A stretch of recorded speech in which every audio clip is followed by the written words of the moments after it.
under the calm skies of Pennsylvania and the quiet suburbs of Michigan. Horror hid in plain sight. A husband lay motionless in a pool of blood. A restaurant manager collapsed behind the counter.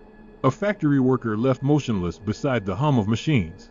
And miles away, in Detroit, a freezer sealed a truth too cold to speak aloud. Now, the killers serve decades behind bars, but those they silenced will never return anymore. And this is Inside Pennsylvania and Michigan's Darkest Black Female Killers. Shocking murders and true crime documentary. Welcome back to Justice Reversed, where real crimes meet real justice. Number 1. Alexis Holmes. The night began quietly in Newcastle, Pennsylvania, 19Y, the kind of night where trust turned fatal before anyone saw it coming. At just 20 years old, Alexis Yvonne Holmes appeared like any young woman looking for belonging, but behind that facade was a plan that would end in blood. On the 23rd of May 2019, she arrived at the home of 24-year-old Khalil Champ Hobson, a father of two, with whom she was spending the evening. What Hobson didn't know was that Holmes and her ex-boyfriend, Eddie Robinson Jr., had been exchanging text messages for days, plotting to rob him of several $1,000s. That night, as Hobson's family slept, 2 gunshots tore through the calm of Cedar Avenue. Hobson's father rushed to find his son bleeding on the floor. In his last words, he gasped, "Holmes, let the shooter in." Nearby, his pit bull, Blue, also lay wounded, shot during the chaos. The animal would later die from its injuries. Detectives quickly pieced together the scene. Holmes' purse and ID were still in the house, a silent witness to betrayal. When questioned, she told police a fabricated story. One had rushed the porch while she and Hobson sat outside, forcing her to flee. But the evidence told a different truth. Surveillance footage from a nearby street showed Holmes handing Robinson a firearm just before the shooting, and text messages revealed conversations about splitting the money once the robbery was done. Within days, Holmes was seen shopping with Robinson in Youngstown, Ohio. By May 27, her Snapchat account pinged from Myrtle Beach, South Carolina, proof she was fleeing across state lines. On June 2, U.S. Marshals arrested the pair at an Ohio hotel, seizing controlled substances and nearly $18,500 in cash. In Mercer County Common Pleas Court, prosecutors detailed a crime both premeditated and callous, SSC, a robbery that escalated into murder. Holmes accepted a plea deal in 2021, admitting guilt to felony robbery and burglary. The judge sentenced her to 18 to 40 years in prison, calling the act a betrayal, fueled by greed and cowardice.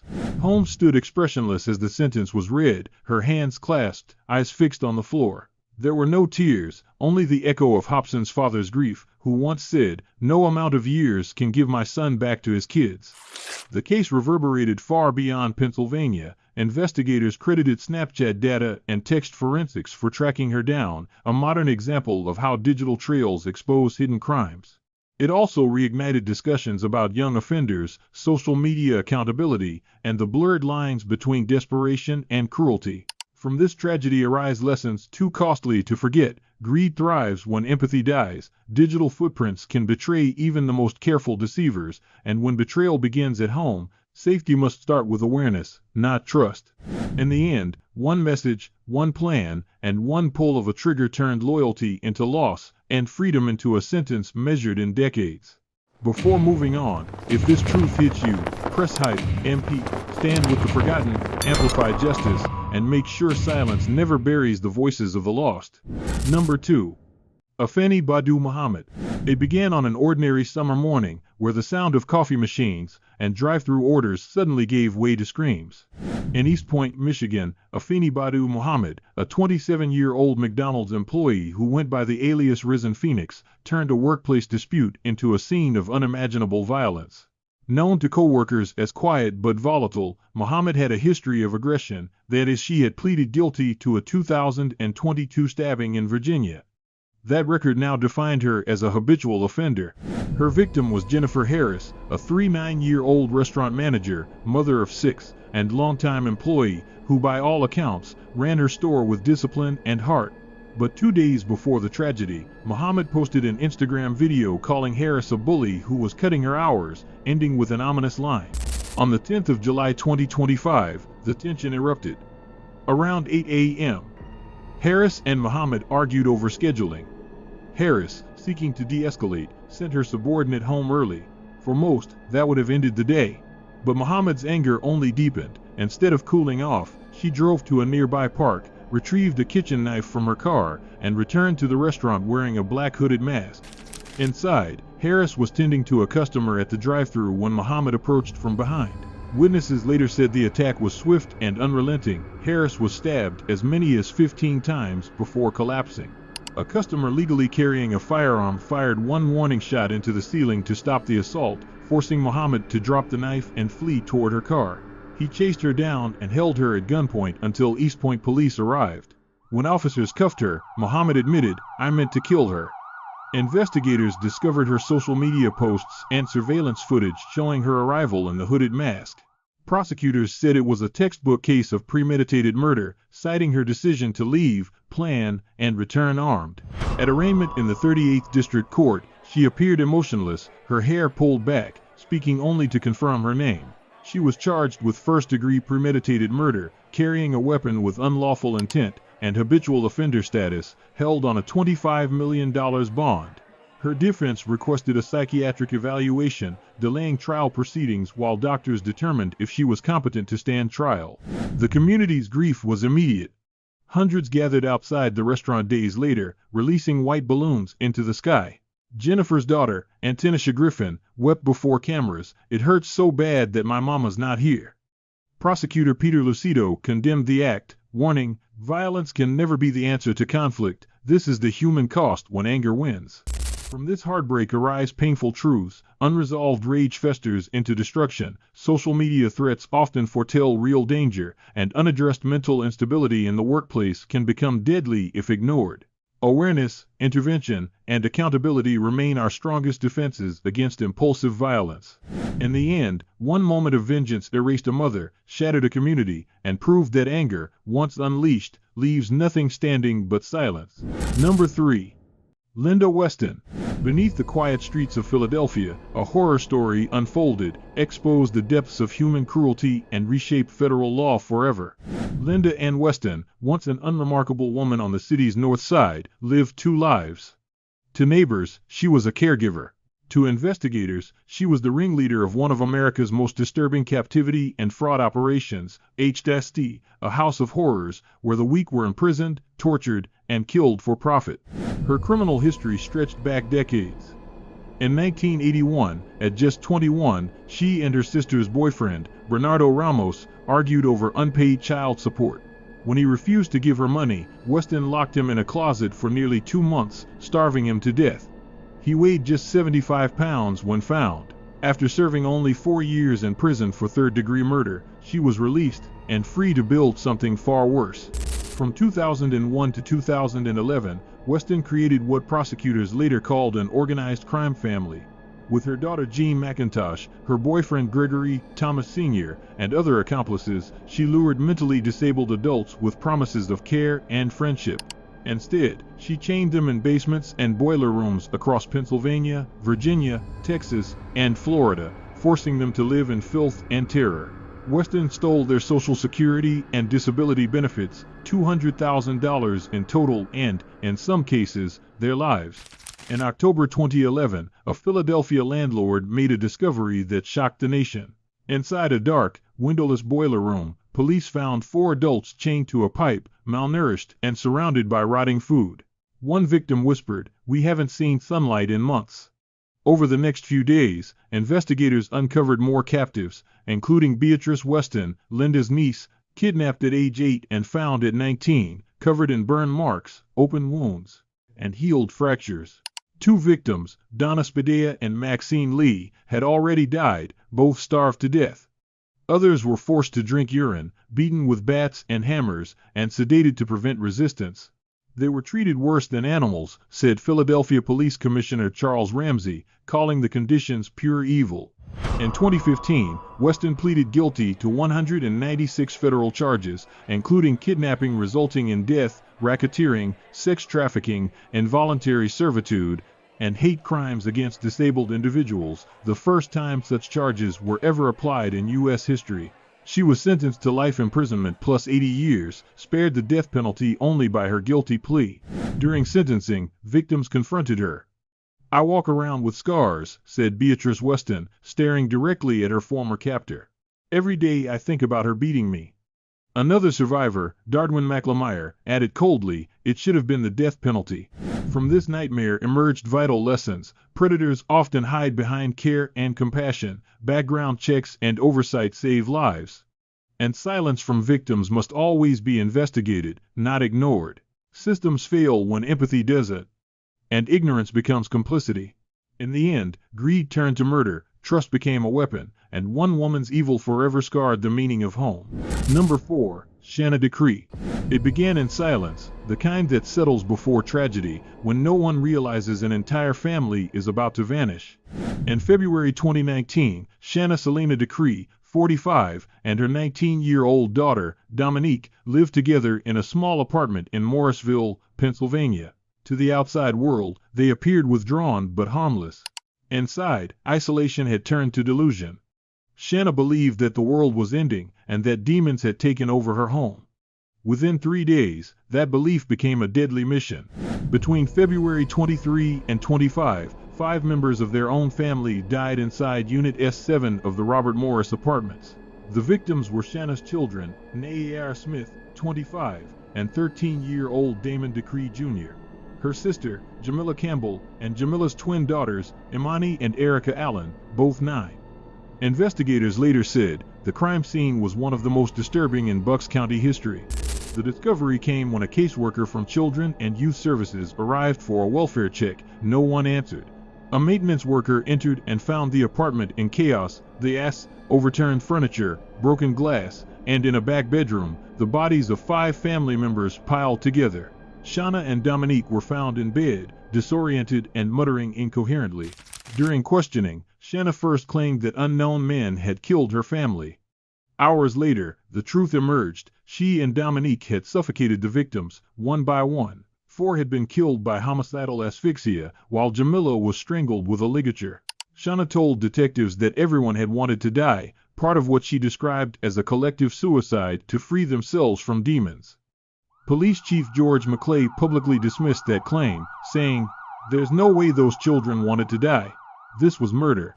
The case quickly drew national headlines, levying, not just for its brutality, but for its unimaginable intimacy, a mother and daughter killing their own bloodline. Psychologists described Shana as delusional and deeply paranoid. Her estranged husband, Damon Decree Sr., said she and Dominique had become consumed by an online cult. They were talking about demons being all around them, he recalled. "I called the police weeks before this happened. No one listened." In September 2020, Shana and Dominique pleaded guilty but mentally ill to 5 counts of first-degree murder and 1 count of conspiracy. Judge Wallace Bateman Jr. sentenced both to 5 consecutive life sentences without parole. Prosecutors declined to pursue the death penalty due to their severe mental illness. At sentencing, Decree Sr. spoke through tears. "You took everything from me. I want them to face what they did for the rest of their lives." From the wreckage of this family emerged painful lessons. Untreated delusions can turn belief into bloodshed, cries for help must never be ignored, and blind faith in false salvation can destroy everything it touches. Vigilance, NIDA, from loved ones, neighbors, and authorities, remains the only shield against hidden descent into madness. In the end, 5 lives were lost to fear, 2 to insanity, and an entire family to silence that came too late. Number 5. Tajyeiah Greer. It began with a scream echoing down a quiet Harrisburg street, the kind of sound that makes neighbors freeze at their windows. On the evening of the 4th of December 2024, police officers were dispatched to North 6th Street after multiple calls reported a woman running naked, drenched in blood. The woman was 29-year-old Tajyeiah Greer, disoriented and trembling. When officers stopped her, she claimed she had been hit by a car and was searching for help. Within minutes, her story unraveled into one of the most shocking random murders in Harrisburg's recent history. Moments earlier, Greer had knocked on the door of 66-year-old Michael Thompson, a retired maintenance worker known for his kindness. Neighbors said he often helped strangers, fixing broken steps, sharing meals, or offering shelter. When he opened the door that day, he believed he was helping a wounded woman. Instead, he unknowingly welcomed his killer inside. Inside the small brick apartment, the encounter turned deadly. According to investigators, an altercation broke out. Greer grabbed a pair of garden shears and stabbed Thompson repeatedly. Police later said the attack was frenzied and brutal. When officers arrived minutes later, guided by Greer's own admission that the man inside is dead, they found Thompson lying face down in a pool of blood. He had suffered multiple stab wounds to the chest and torso. Greer was taken to Harrisburg Hospital for minor injuries, CT scratches and bruises she claimed came from the alleged car accident. Detectives noted that her explanations changed several times, veering between confusion and calm. She appeared to be in the middle of a psychological break, one officer testified. After medical evaluation, she was charged with murder and denied bail. During a December 18 preliminary hearing, prosecutors revealed chilling new details. Greer had been squatting in a flooded apartment nearby before the killing. Witnesses said she fled barefoot into the street, screaming about demons and drowning. Chief Deputy District Attorney Jennifer Gettle called the attack random and tragic, adding that Thompson's death underscored the unpredictable nature of untreated mental illness and desperation. Neighbors struggled to make sense of what had happened. "Mike was the kind of man who'd help anyone," said one. "He opened his door because he cared." The killing marked Harrisburg's 21st homicide in 2024, part of what police described as an alarming rise in violent crime across Dauphin County. As the investigation continues, Greer remains in custody at Dauphin County Prison, awaiting a mental health evaluation. This tragedy offers haunting lessons. Kindness must never override caution. Untreated psychological distress can turn vulnerability into violence. And urban communities must strengthen systems that identify and aid those in crisis before tragedy strikes.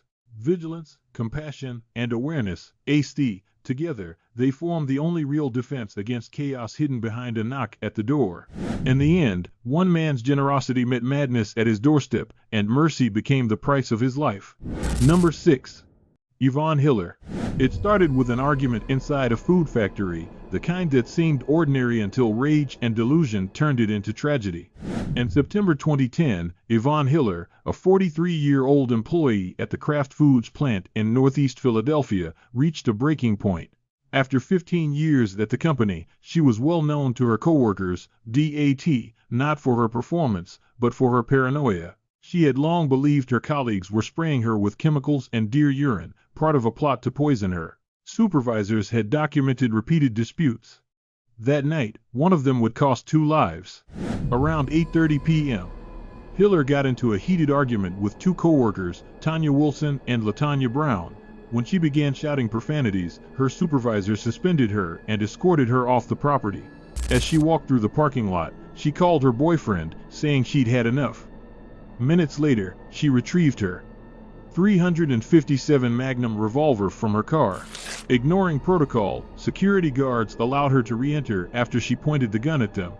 Once inside, she went straight to the 3rd-floor break room, where the same coworkers were sitting.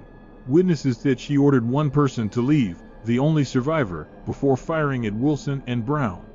Each woman was shot once, execution style. Another coworker, Bryant Dalton, was wounded but survived. Hiller moved through the factory methodically, firing at supervisors and mechanics who were calling for help, missing them by inches. She then barricaded herself inside a 2nd-floor office, turned off the lights, and called 911. Over the next 40 minutes, negotiator Corporal Janice Leader persuaded her to surrender.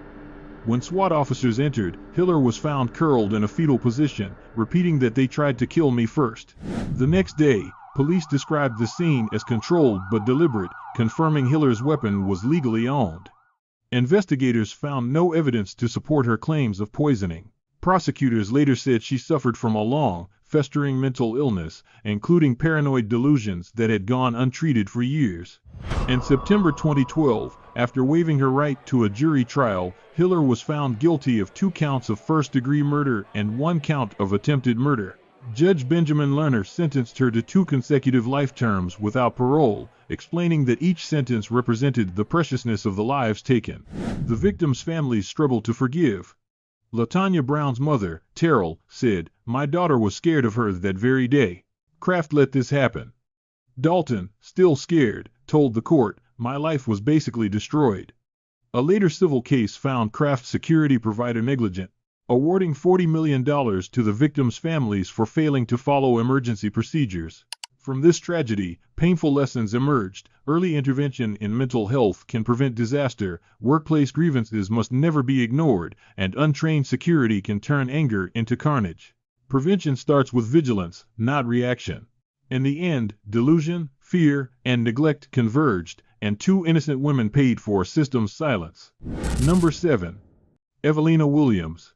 It began over something no one can now remember, a glance, a word, a parking space, and ended in 2 deaths that stunned an entire community. On the evening of the 5th of October 2024, at a Wawa convenience store in Collingdale, Pennsylvania, 30-year-old Evelena Williams pulled into the parking lot just as 32-year-old Latoya Davis did. They were strangers. Surveillance footage later showed them exchanging words inside the store before stepping outside, their cars parked side by side. Within minutes, what began as an argument became a tragedy that would claim not only Latoya's life but also that of her unborn child. Just before 7:30 p.m., witnesses saw Williams raise a Ruger 380 semi-automatic pistol and fire a single shot as Davis ran from her.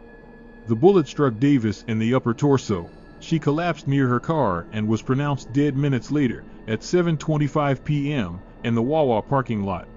Davis was 5 months pregnant and already a mother of 2. Her unborn child did not survive. Williams did not flee.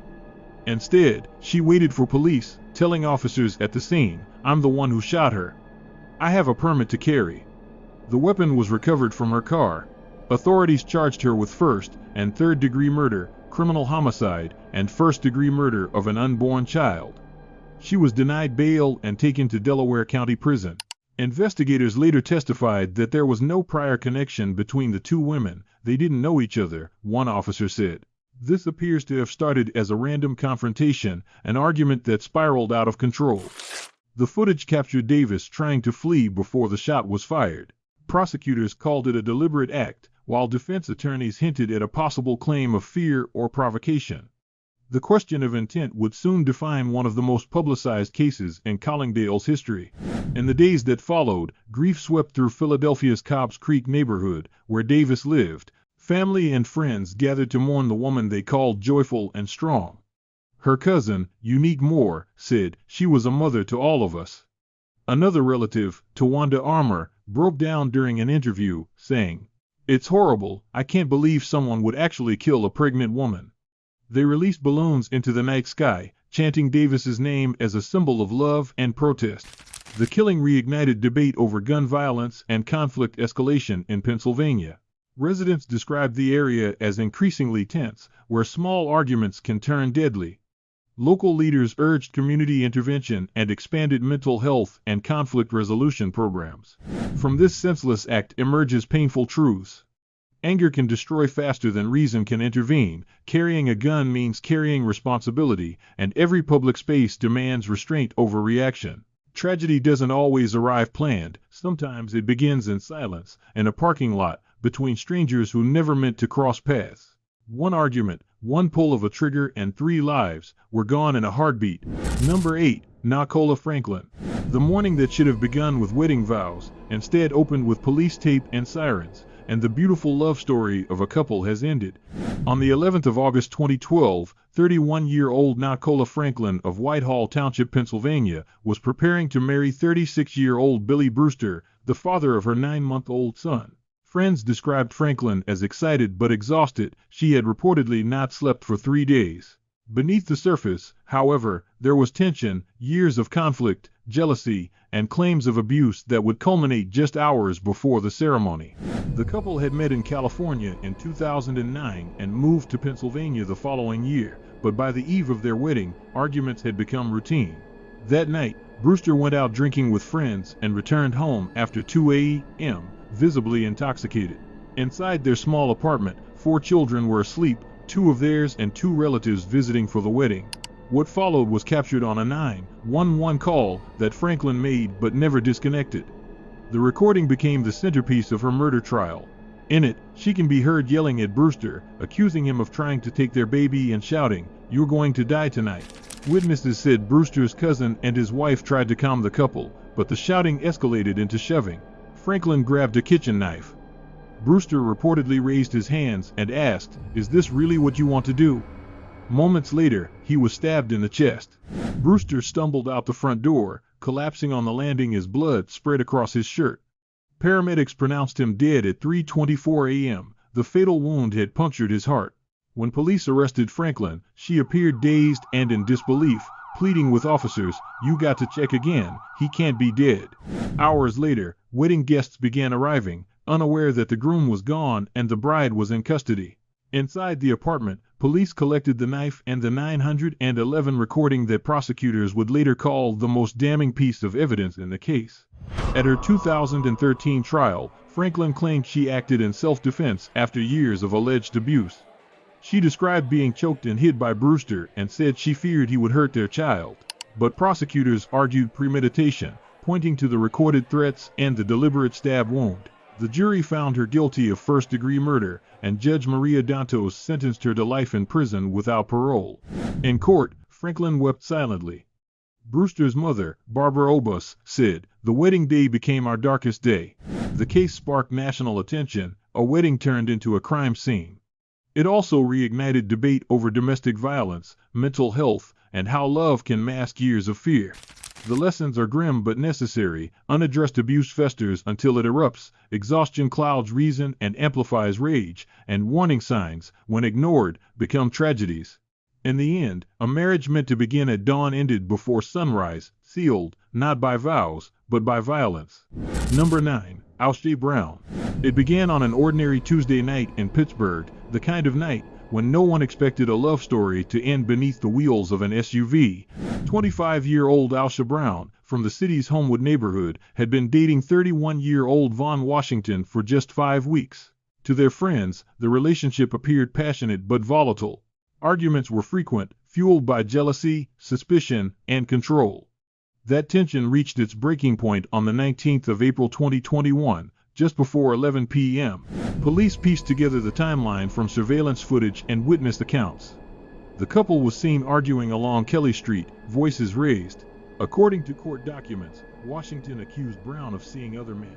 Neighbors reported hearing a car engine rev, followed by a thud that echoed down the block. Moments later, Brown's black Ford Expedition was seen jumping the curb, driving straight onto the sidewalk where Washington stood. The impact threw him onto the pavement. 2 women flagged down officers minutes later. Washington was still breathing but gravely injured. He was rushed to the hospital and pronounced dead shortly after midnight. The driver was gone. At the scene, investigators found a purse containing a Pittsburgh Regional Transit card in the name Ausha Brown. Detectives used nearby security footage and Facebook photos to confirm her identity. Within days, a homicide warrant was issued. Brown turned herself in, admitting she had been behind the wheel but insisting she didn't mean to kill him. "I was just trying to run from a domestic," she told detectives. When her case reached court in August 2022, Brown pleaded guilty to third-degree murder and accident involving death. Prosecutors argued she used her vehicle as a weapon during a heated argument. Defense attorneys countered that she had been assaulted moments earlier and acted in panic, not malice. Judge Bruce Beamer accepted her plea and that November sentenced her to 8 to 16 years in prison. During sentencing, Brown stood trembling, her voice cracking as she addressed Washington's family. "I'm not asking you to forgive me," she said quietly. "I'm asking you to try to understand what happened that day." The courtroom fell silent. For Washington's loved ones, her words could not erase the image of the man they lost, a brother, a son, a friend, killed by someone he once trusted. The case shocked the Pittsburgh community. To many, it was a reminder that domestic disputes can spiral from argument to tragedy in seconds. It also raised awareness about the use of vehicles as weapons in moments of emotional volatility, a crime increasingly seen in domestic violence cases across the U.S. From this painful story emerged 3 lessons. Unchecked anger can become lethal. Walking away from confrontation saves more lives than winning it. And vehicles, when used in rage, turn ordinary people into killers. What began as love ended with a plea for understanding and the silence of a street that still remembers the sound of that impact. Number 10. Mitchelle Blair. In a quiet Detroit apartment, a freezer hummed softly for nearly 3 years, hiding a secret no one could imagine.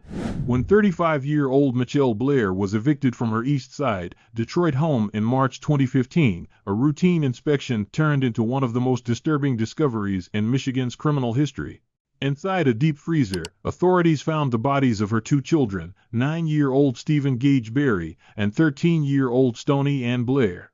Their mother, once known on Facebook as a loving parent who posted, "There is no greater blessing than being called mom," showed no trace of that tenderness when police arrived. She calmly confessed, "Yes, they're in there. I killed them."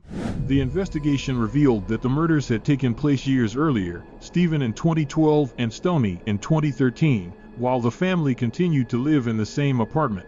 Blair claimed she had killed them as punishment, accusing both of sexually abusing their younger brother, though prosecutors found no evidence of assault. According to her own testimony, Blair tortured Stephen for 2 weeks before his death, beating him with belts and sticks, burning him with hot water, forcing him to drink Windex, and wrapping plastic bags around his head until he lost consciousness. When he died, she wrapped his body in a blanket and placed him in the freezer. 9 months later, she killed Stoney in similar fashion, punching her repeatedly, striking her with a 2x4, and suffocating her with a garbage bag. She then forced her surviving teenage daughter to help hide the body beside her brother's. When Blair was arrested, her surviving children told investigators they had lived in constant terror, believing they would be next. Her 17-year-old daughter called her mother a ticking time bomb. The Wayne County prosecutor described the home as a house of horrors. During her June 2015 plea, Blair expressed no remorse. "I don't feel no remorse for what I did to Stoney or Stephen. They had no remorse for what they did to my son," she told the judge, insisting she had acted as executioner in her own home. The judge replied, "You imposed the death penalty on your own children," to which Blair simply answered, "I did." In July 2015, she was sentenced to life in prison without the possibility of parole, the mandatory punishment for first-degree murder in Michigan. Her composure at sentencing stunned the courtroom.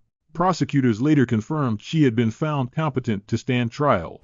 The case shook Detroit and reignited national outrage over child protection failures, as authorities had investigated Blair's home twice in earlier years but allowed her to retain custody. From this horrific case come haunting lessons. Unchecked abuse can thrive behind closed doors, systems that miss warning signs can cost lives, and mental illness, when ignored, you can transform trauma into violence.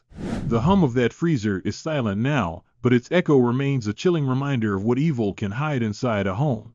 Each case tonight exposes a haunting truth. Behind ordinary faces can lie extraordinary darkness, and behind silence, the warning signs we too often ignore. From Harrisburg streets to Detroit's frozen secrets, these women forced America to confront the most unsettling question of all: what drives someone to destroy the very lives they once nurtured? If these stories moved you, hit subscribe and tap the notification bell, because on Justice Reversed, the next episode dives even deeper into the shadows of America's true crime history. And remember, evil doesn't always hide in strangers. Sometimes, it lives right next door.